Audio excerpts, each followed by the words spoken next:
Hey everyone, welcome back to the channel. Welcome back out to the farm and to the shed, the shop anyways.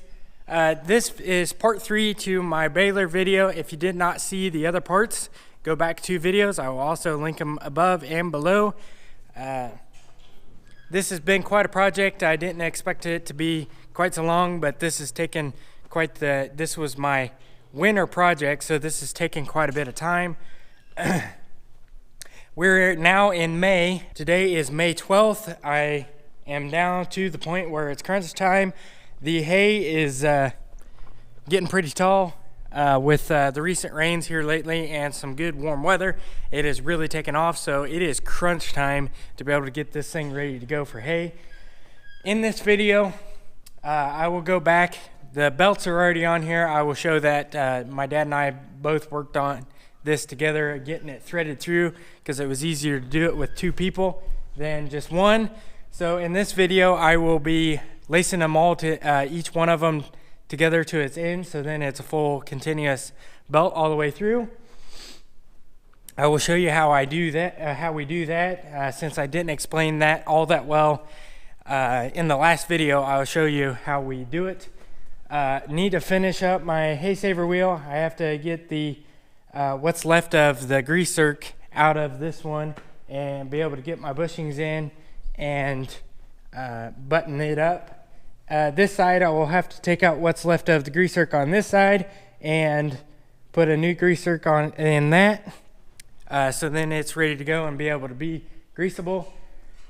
I don't know if I'll have time in this video, and it may be a project that I do off camera. I don't know exactly, but I need to work over my arm for my twine. It was doing some funky things last year. At about every other one time it would cut the twine, and then others it would just rip it. So anyways, I'll have to give that some attention. Other than that, I don't think I have too much left to do on this. I do need to put a few of my rings back on. Without further ado, let's get to the video.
Well, as you can tell in that last clip, that my dad and I got the 1070 in here and we hooked up the hydraulics for the gate and we raised up the gate. Now the reason why we did that is so we could work on the belt guides easier in here. I got them all replaced in here, as you will tell in the video. They're all 3 inches long in here, replaced with all new bolts, that is, because some of them were pretty bad, and I had one that had a square head on it. So went ahead and changed that one, of course, so then it was easier to deal with. We also threaded in all the belts in here, as you can tell. Made life a little easier with 2 of us anyways. With us raising the gate, it also pointed out that I did not get one of my hoses tightened down. I think it was this one here. I didn't get it tight, and kind of made a mess out of the side of my dad's truck here. That was an oops on my part. I thought I was double checking everything, but evidently I missed that one. So anyways, now I'm gonna work on getting the belts all sewn together. Each one of themselves to themselves, not all of them together. I will show you how I do that now.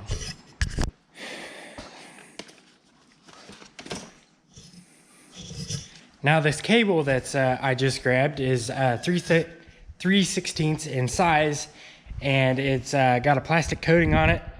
I don't know if it really needs the plastic coating on it, but because sometimes it just kind of makes more of a hassle with things, but it does keep things together with this cable instead of fraying out. This is what we use to sew each one of the belts together on each one of the joints.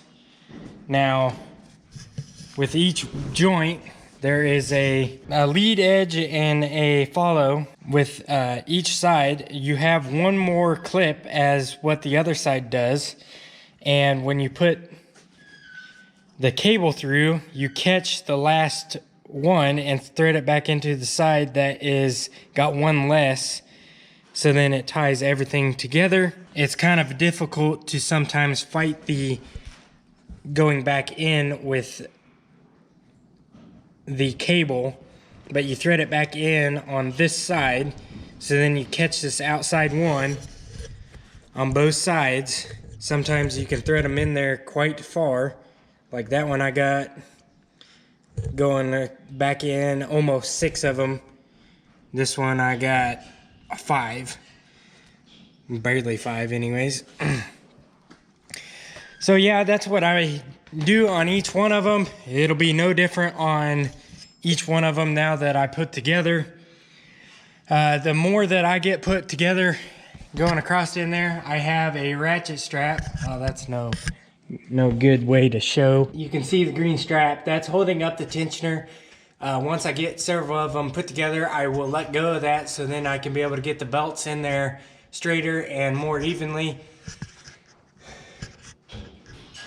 And then it will be supported on itself then at that point.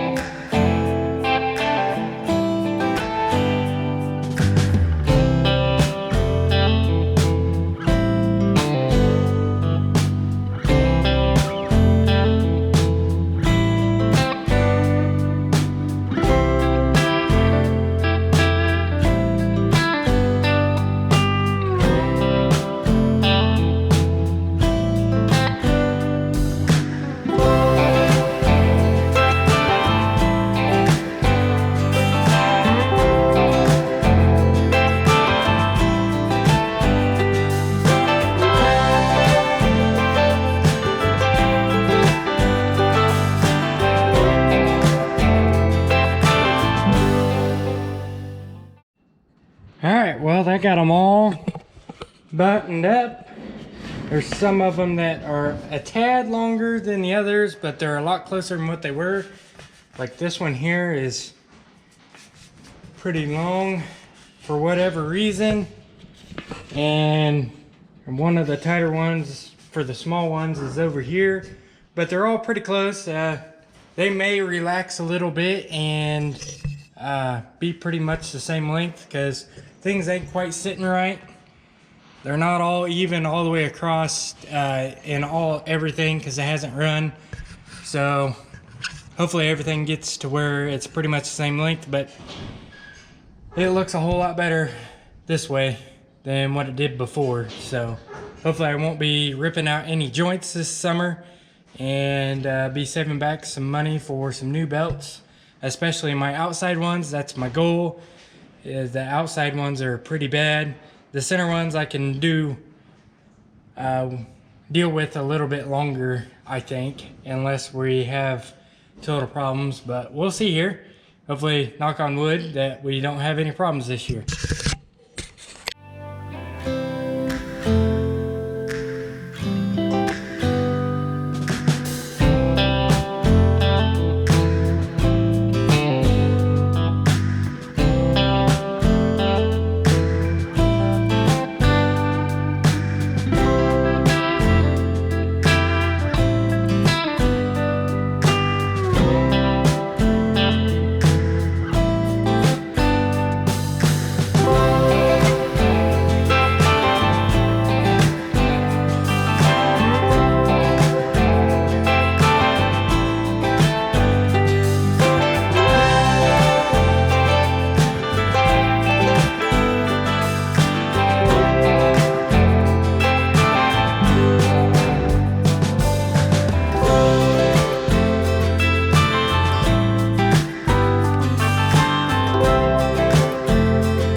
do have my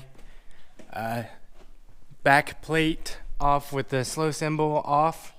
I'm gonna work that over and try to get everything straightened out on it, because right now it is in a U shape. I will show this to you real quick.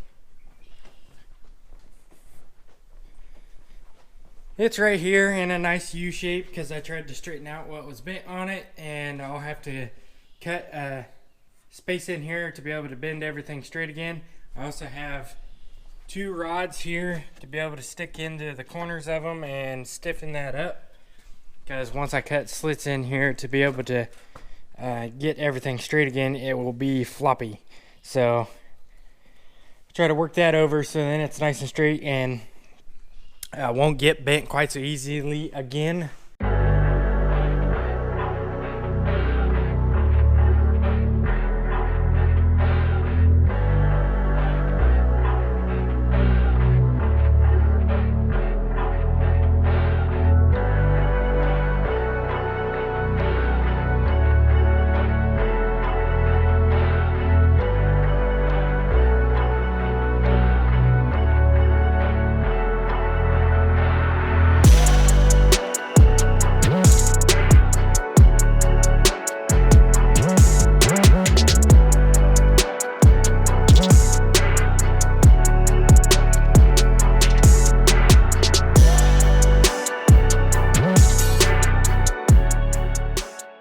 Alright, well, I got the rods tacked on there. It definitely stiffened her up again. It's not perfect, but it will do. I will wire brush the paint that is bubbled up off, and I got a little bit of paint. Doesn't exactly match, but it's close. And I will get this to where it won't rest where I've welded. It's cooling off and popping around, so I hope that it stays together. I'm not the best welder, but I can stick some metal together. And this ain't gonna be exposed, so you're not gonna be able to see it, which may be to my advantage. But anyways, I'll let this cool, get the paint scraped off of it that's burnt, and I will spray paint it.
pretty much buttoned up this project. I'm leaving the hydraulic tensioner off at this point because I don't know if I've fixed the leak yet. If not, well, there'll be a short little something on that. Got my hay saver wheels done, got all the bands in on the pickup, even got my firmer in, and I've worked over my twine arm. Got to get some plastic bushings for it. Other than that, it's pretty much ready to go. Belts are done, of course, but it's just little piddly nonsense that's left on this now. I'll probably do a short time lapse or whatever at an end of a video somewhere of me continuing with the project, or if it turns out to be a little more than that, well, it'll be a segment in a video. Once I get the tailgate down, I will put my SMV plate bracket back on. It's good enough to touch as far as paint right now, but it'll be put back on when the tailgate's down, but I'll worry about that for another time. For now, I have supper ready, almost ready at home for me, so I'm going to call it quits for today. This was a bit of a challenging week for us. My mom lost her dad on Monday, just before I put out last week's video. Kind of a bummer, but we know where he's at and he's not suffering anymore. But it's kind of a rough deal this week, because you never want to say goodbye to somebody, but don't know when you're gonna go, but when you do, it's always leaves a mark in everyone's life that you were there, and hopefully that you made a difference. But he definitely did in our lives, and he'll be greatly missed. Anyways, it was a mad crunch for me. I promised that I would get one out on Monday, but and I will get that done. There's just very little bit, nothing to really worry about. I'll worry about it some other time, but the majority of the thing is put back together, and it won't be very much longer, and we'll try out on how it bails. Hopefully we don't have any problems this year. As far as that, this is the end of the video, and be looking for some different content next. We have the 4010 to work on next. That will be our next project here. This will be kind of a hard crunch for the before hay season here. We have the load control shaft going across the bottom of the transmission is leaking, and the seals are all needing replaced. So we have a new shaft and new seals and bushings coming in. This will be our next project. So if you're interested in any type of our projects, well, this one's next, and we're gonna have to have it done pretty quickly here because it is May 14th, and June is coming. With that, I just want to thank everybody for getting this to this point in the video, and be looking for the 4010 project coming up here. That will be our next project. As far as that, if you're new here, consider subscribing. It's free, and you get all our updates of when we put something new up. We're getting close to hay season here, so we'll probably be putting up quite a bit of content. As far as that, we'll see y'all in the next one.